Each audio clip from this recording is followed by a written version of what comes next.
एक गांव था, नाम था ढोलकपुर। बड़ा ही शांत और सुंदर गांव था। लोग हमेशा खुशी से झूमते थे क्योंकि उस गांव में रहता था महाराज रायस्टार, जो अपने गांव के लिए एक शेर था, जो कभी अपने लोगों के साथ गलत होने नहीं देता था। लेकिन उस गांव में छुपा था एक डरावना राज, एक राज जो सबके दिल में था पर जुबान पे नहीं। गांव के बीच एक सूखा हुआ पेड़ था जिसे लोग कहते थे श्रापित पेड़।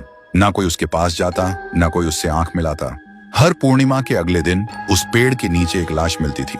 लोग कहते रात में कोई आता है और लाश छोड़ जाता है, लेकिन कभी किसी ने कुछ देखा नहीं, और देखता भी कैसे। जो देखता वो अगले दिन पेड़ के नीचे होता था। एक दिन रायस्टार ने ठान लिया, बस अब और नहीं, इस राज का अंत मैं ही करूंगा, क्योंकि ढोलकपुर का नाम मिट्टी में मिल रहा था। फिर एक पूर्णिमा की रात रायस्टार चुपके से जाकर पेड़ के पास बैठ गया। रात के 2 बजे एक आवाज आई, Tung tung tung tung tung tung tung tung tung सहूर।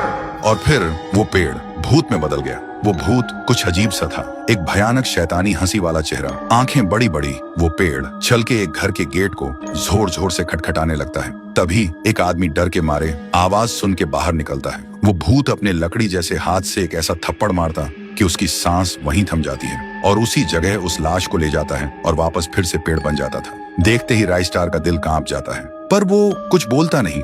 सुबह लोग भीड़ में जमा हुए और रायस्टार ने पहली बार उस पेड़ से बात करने की कोशिश की। पेड़ के अंदर से एक आवाज निकली, क्या तुम सब भूल गए मुझे? रायस्टार बोलता है, तू कौन है? पेड़ बोलता है, मैं हूँ ठुन ठुन ठुन साहुर। एक वक्त था जब मैं भी इस गांव का एक प्यारा सा बच्चा था, लेकिन 100 साल पहले मुझे इसी पेड़ से रस्सी बांधकर उल्टा लटका दिया गया, गांव वालों की आंखों के सामने, और मेरी मौत को तमाशा बना दिया गया, सिर्फ इसलिए क्योंकि मैंने एक राज देख लिया था जो लोग छुपाना चाहते थे।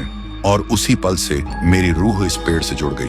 उस दिन से मैं इंसान नहीं, एक सज्जा बन गया, और हर पूर्णिमा में एक राजदार को चुनता हूँ और फिर उसे उसकी खामोशी का हिसाब देता हूँ। रायस्टार बोलता है, लेकिन अब तो वो लोग मर चुके हैं ना जो तेरा कसूरवार थे। अब तू मासूम लोगों को क्यों मार रहा है? पेड़ कुछ देर चुप रहता है, फिर बोलता है, ठीक है, बस एक बार मुझे याद करो, एक दिया जला दो, फिर मैं कभी किसी को नहीं मारूंगा। फिर रात में सब लोग आते हैं, एक एक दिया जलाते हैं, और तभी पेड़ अपने आप से आग पकड़ लेता है और आखिर में मुक्ति मिलती ठुन ठुन ठुन साहुर को।